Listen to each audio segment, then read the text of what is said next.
อีหยังนี่น่ะโทรศัพท์หยังSamsung ใช้ Samsung บ่ 5G 5G โดยชาร์จไว้โดยกับเสื้อผ้าบ่โดยตอกไว้คักดีโอ้ตอกไว้หมดยันคนรักเนาะรักไปเส้น1 2เส้นก็ว่าเนาะเอาไปเฮ็ด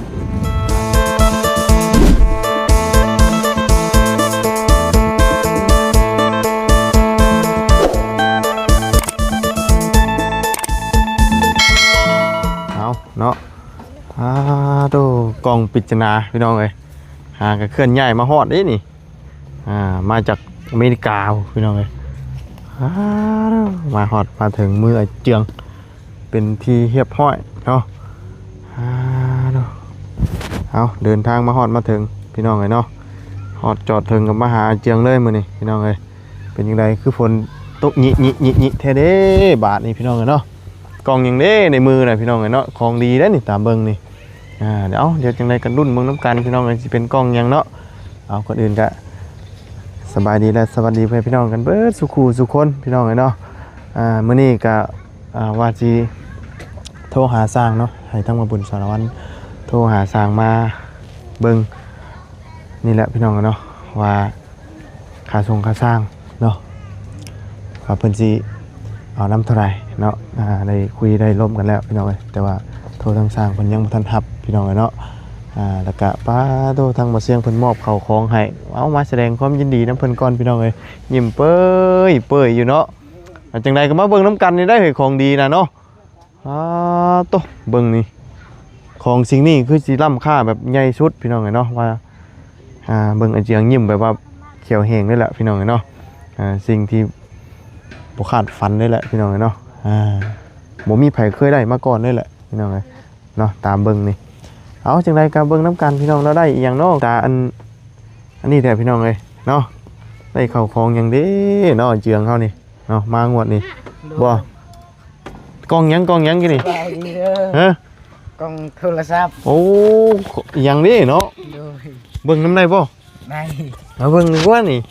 ยิ้มเปื่อยอยู่นี่เนาะโดยโอ้ยกล่องพิจารณาบ่โดยทั้งนั้นก็ไปกินกล้วยโยบานนี่กินข้าวบ่ลงล็อกนี่เนาะโดยเอาชากไว้อยู่ฮะชากไว้โดยอย่างนี้บาทนี่ปึ๊บดูอย่างนี้นะโทรศัพท์หยัง Samsung ใช้ Samsung บ่ 5G โดยชาร์จไว้โดยกับเสื้อผ้าบ่โดยทางบ่เสียงมอบให้เมื่อกี้นี่พี่น้องเห็นเนาะยินดีนำเล่าพี่น้องเลยได้โทรศัพท์เครื่องนึงเนาะโดยครับอีหยังน่ะกับเงิน500 บาท500 บาทโดยโอ้เขียนไว้ข้างในเนาะโดยยังนี่นะฝากให้เจียงน้องทั้งเนาะคักเป็นยังไงยังมาหอดมาถึงเนาะเอาสากไว้ก่อนลงมาลุมเฮาบัดนี้โอ้ยมาพี่ได้เย็นเนาะโดยคือฝนตกเมื่อกี้นี่ฝนหยาดเปียเลยในนี้คือบ่เห็นตกเอานี่เด้มันหยาดกี่นี่โดยพอดีปล่อยๆกำลังงี้เฮ้ยปืนเจ้าเห็นนะบ่โดยเห็นคืนแล้วเอ้าเห็นอยู่ใช่น่ะในเฮือนเก่าเอ้าคือเห็นอยู่เฮือนเก่าโดยถือว่ามื้อนั้นยันเฮาลืมบ่ยันลืมเองบ่หรือว่าจังได๋โดยยันลืมเองแล้วเสียมได้เห็นบ่จ้ะเสียมบ่เห็นเห็นแล้วนี่เนาะโดยปืนเอาได้ไปยิงหนูแล้วบ่ย่านฮะย่านและคนเสียตลอดเลยคนยังน่ะพ่อเฒ่านั้นเสียเด้พ่อเฒ่าใช่มือนั่นก็อายะเล่าเสียมนี่ผัวเราอีกเอาเฮือนนี่โดยเสียไปเลยโดยเสียมแล้วเขามางออกมาเลยเอาเราตายไปแล้วโดยโอ้เมียตายก่อนโดยผัวตายมันหลังโดยบัดนี้นะเพื่อนนั่นก็ได้มั่งทีมมีพายุเลยโดยแล้ว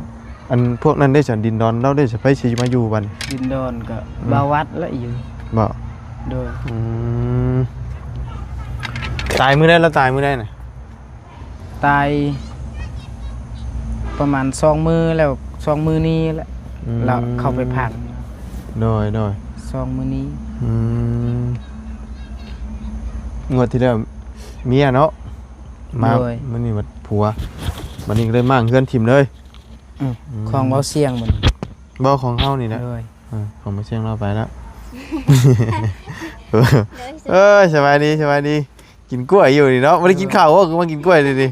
กินข้าวแล้ว กินแล้ว โดย หน่อยจูดบ่ใหม่ติอันนี้ก็ติ โดยจุดบ่ไหม อ๋อยังสิปลูกผักมองนี่ โดย ฮะ ปลูกผักปลูกหมักแตง โอ้สิปลูกบ่นี้ โดย ต้องจูดให้มันใหม่เบิดก้อนนี่เนาะเขาจังได้ปลูกสบายเนาะ มันยังบ่แห้งปานใดครับกู โดยเห็งบ่คัก คันมันแห้งลายก็ยันมันปิ้วจุด หากแต่ว่ามีแต่อันไม้นี่น่ะบ่ปานใดดอกใหม่กับอันนี้นะอันนั้นมันยังบ่ทันแห้งเด้อันว่างาไงใหญ่มันน่ะ จุดกับเบาเพิ่งมือนั้น โดย ไผ่แห้งแท้ เนาะ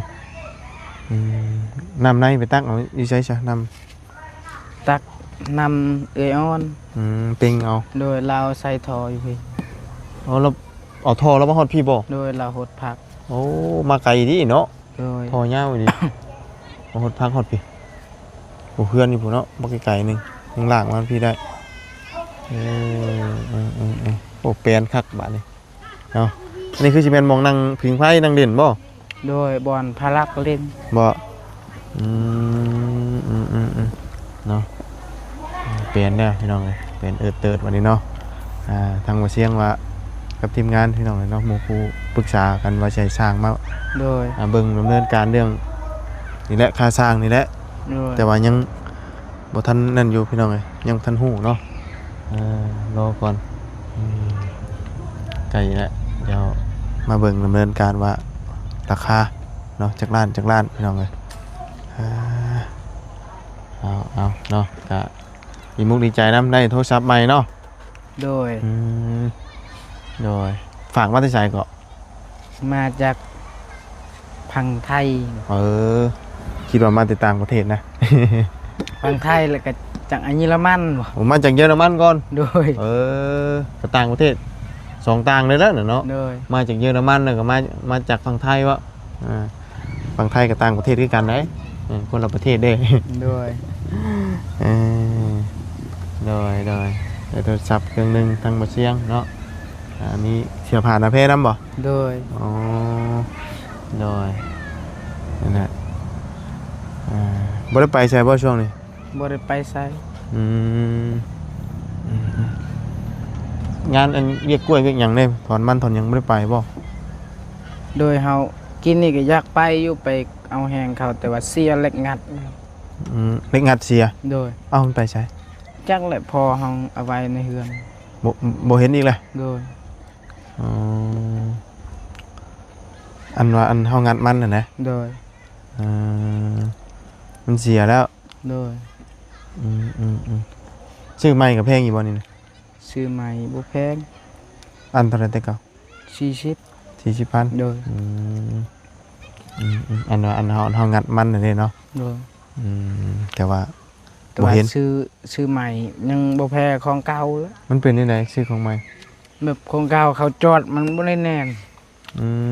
บัดเฮาซื้อมาแล้วเฮาจอดเติมอีกจอดเพิ่มอีก เฮาต้องเสียเงินไปจอดเพิ่มอีกเนาะ โดย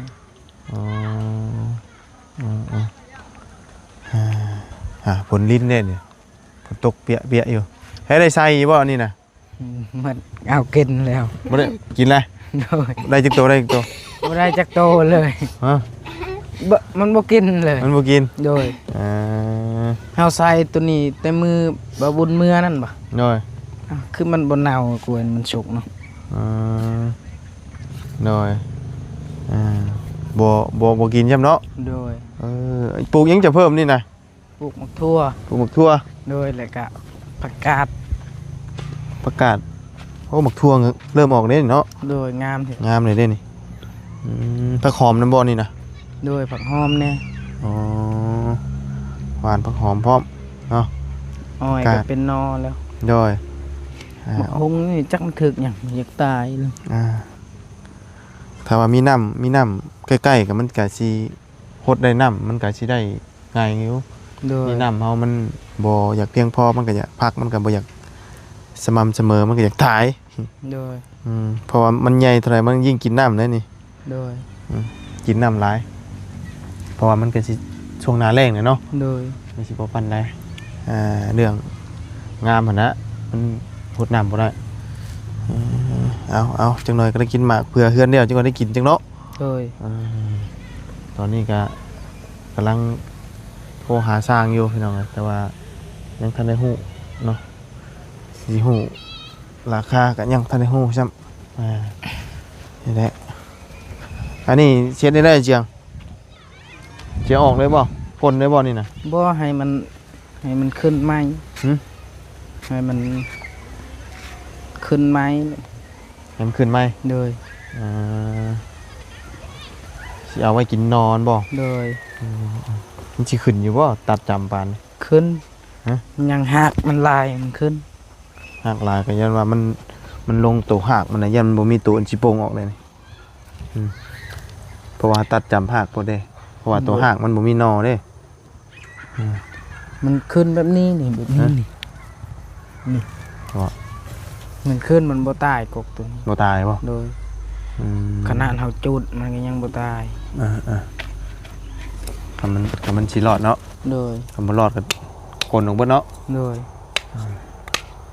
กลนออกแล้วผ้าควรซับออกแล้วโป่งก็บ่งามแหละเพราะว่ามันจำหากมันเนาะเย็นพี่น้องมาฮอดพี่แบบรู้สึกเย็นๆแน่มื้อนี้ โดย เนาะอยากมีฝนได้มื้อนี้น่ะเห็นบ่ โดย ฝนปล่อยๆนี่บ่แม่อยู่เนี่ยฝนกำลังสิตก พลมันฮดพลฮดแล้ว ภาษาคอยเอิ้นว่าพลฮด ฝนฮดบ่ โดย แบบบ่แม่นยามพลเด้ น้อย ยามพลเดือน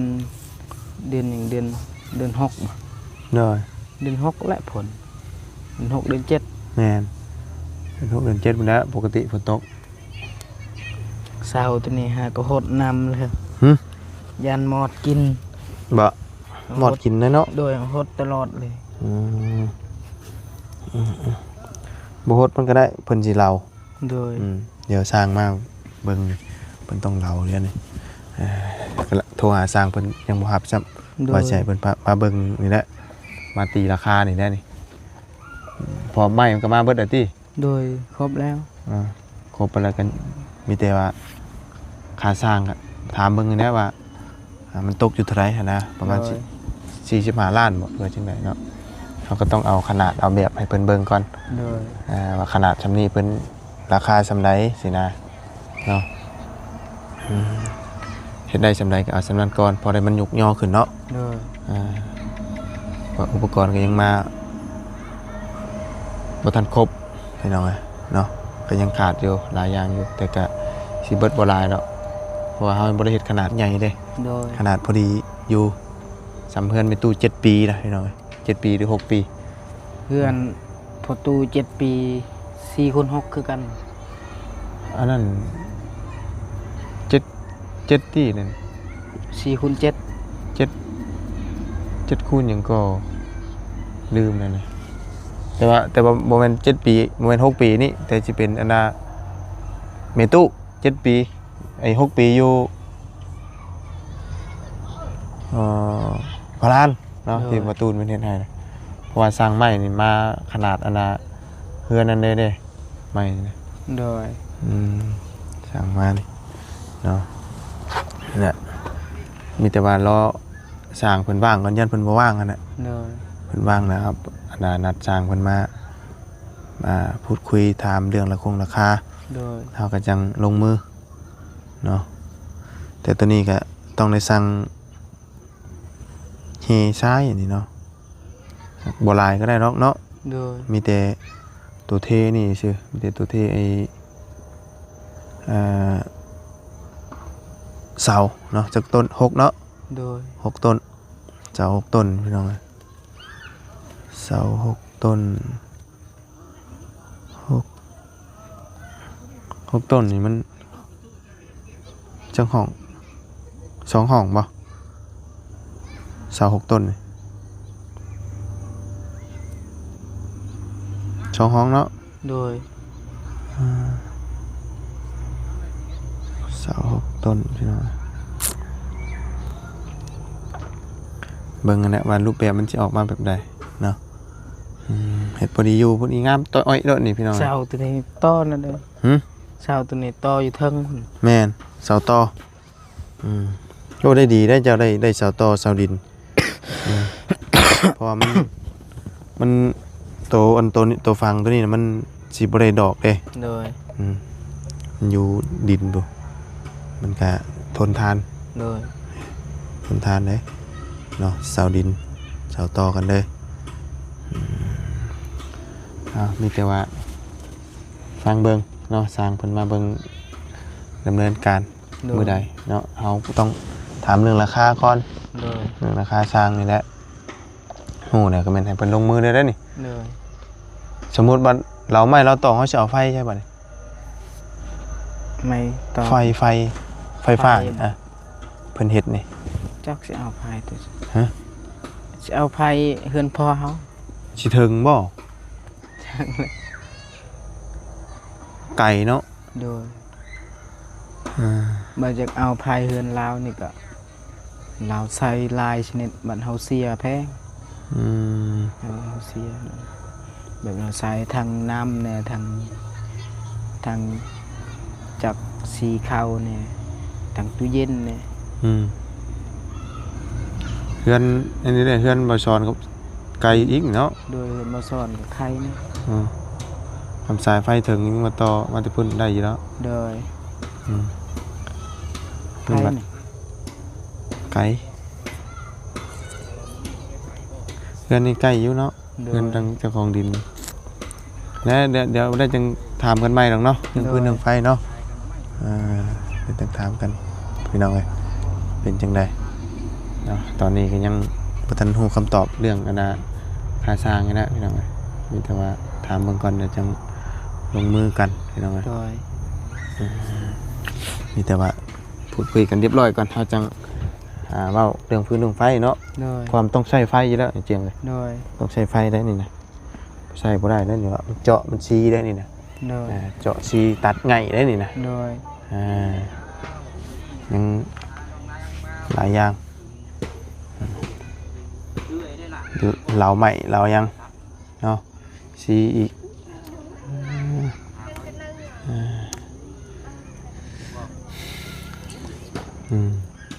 ได้อยู่ว่านี่ยืมเด้อยืมเด้อ เปลี่ยนบ่ได้เนาะนี่ก็เนาะ โดย ตั้งแต่มือแล้วบ่ได้เนาะ โดย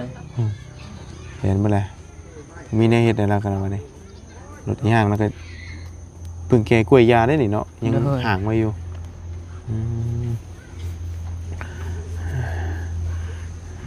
นั่นแหละช่วงนี้ก็ว่างๆเนาะ โดย กล้วยก็บ่ได้ไปมันก็บ่ได้ไปถอนทั้งมาสอนไปถอนมันได้มื้อนี้ โดย ไปอิหยังเอาแห้งบ่เพิ่นเด้น่ะ เอาแห้ง เอาแห้งเนาะส่งแห้งส่งแห้งเพิ่นมาได้วันว่าเขามากลมันแล้วเราก็ต้องไปหาเขามากลแห้งเนาะ โดย เอาแห้งคือกันคืนได้ส่งแห้งคืนพี่น้องเนาะเดินส่งแห้งคืนโอ้ยลมมาเลยพี่น้องนี่จ่อยๆเลยอยู่บ้านบนนาว2-3 มื้อเมื่อบ้านพอดีจักมื้อพี่น้อง4-5 มื้อเนาะบ้านหาเมื่อวันที่1เนาะ โดย 2-3-4-5 มื้อ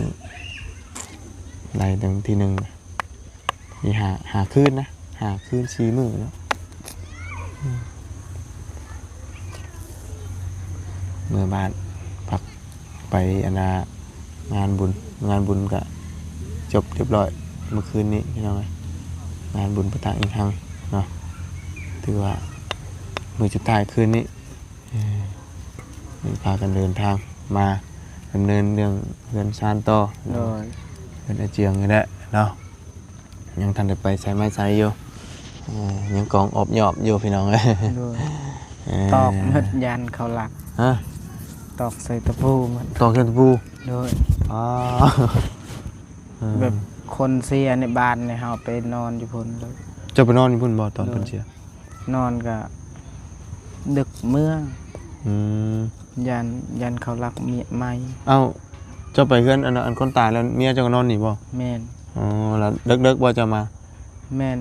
อ๋อ แบบเฮาไปนอนบ่ได้นอนแต่ว่าเล่นในนั้นเลย อืม เล่นแล้วจังหน่อยเมื่อ เที่ยวไปเที่ยวมา โดยยานเมียยาน อืมเที่ยวจอบมาเบิ่งเมียนํ โดยซองแล้วก็ยา ไป น อีก เขายานเขารักไหมตัวนี้ อืม เราคิดว่าไปก็เมื่อยเนี่ยตอกเอาหมด หน่อยต่อปะไปเบิดเลยเนาะ โดยเขารักก็ฮู้ เวลาเขารักเขาได้ยินเสียงงัดเนาะ โดย อดแอดอดอาดนะตอกไว้เบิดเลยพี่น้องเอ้ย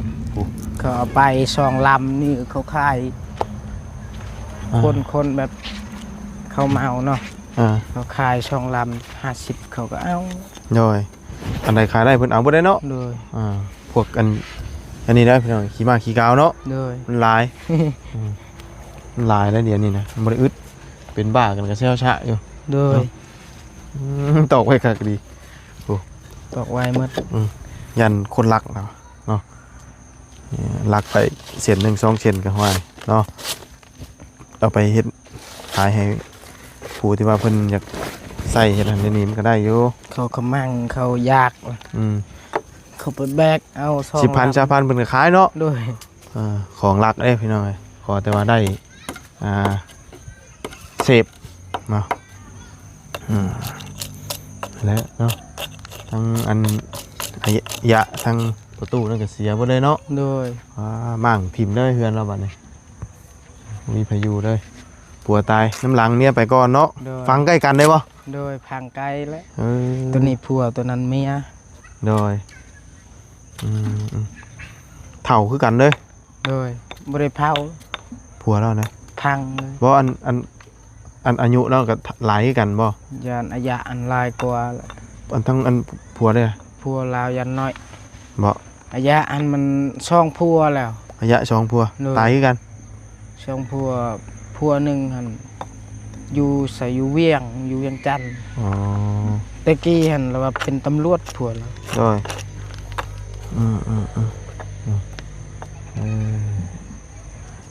เอาซะว่าเดี๋ยวอันเราฟังเบิ่งสร้างเพิ่นสิได้มาอยู่บ่บุมื้อนี้ครับพี่น้องเนาะติดตามเบิ่งว่าสิสร้างเพิ่นสิได้มาเบิ่งเว้าเรื่องอันนี้บ่หรือบ่จังไดพี่น้องเนาะ โดย เดี๋ยวจังไดก็จังว่ากันใหม่เนาะ โดย ดีใจนํได้ของฝากของต้อน โดย ก็ได้อันโทรศัพท์เครื่องใหม่เนาะ โดย มันยินดีนํเพิ่นพี่น้องเอ้ยเนาะไปซะ โด เดี๋ยวย สบายดีเด้อ เดี๋ยวจังว่ากันใหม่เนาะเดี๋ยวรอฟังเบิ่งสร้างเพิ่นก่อนเดี๋ยวจังมาฟังนํกันพี่น้องเอ้ยไปเนาะสิได้หาก้านหนูอยู่บ่เด้บ่นี่บ่ก้านหนูปิ้งเนาะเจียงเนาะเนาะย่านบ่นึ่งข้าวบ่ยังบ่ได้นึ่งบ่ฮะสินึ่งข้าวอยู่บ่มื้อนี้โดยเอาเนาะไปจ้ะพี่น้องเนาะจังไดก็เดี๋ยวจังว่ากันรออันน่ะทั้งเพิ่นหับสายแล้วจังว่ากันเนาะมาเว้าเรื่องสร้างราคาสร้างแล้วเฮาจังได้อันนี้ฮู้กันพี่น้องเนาะไปจังไดก็รอลุ้นนำกันไปจังไดก็สบายดีและสวัสดีเพื่อนพี่น้องกันเบิดสุขุทุกคนครับบ๊ายบาย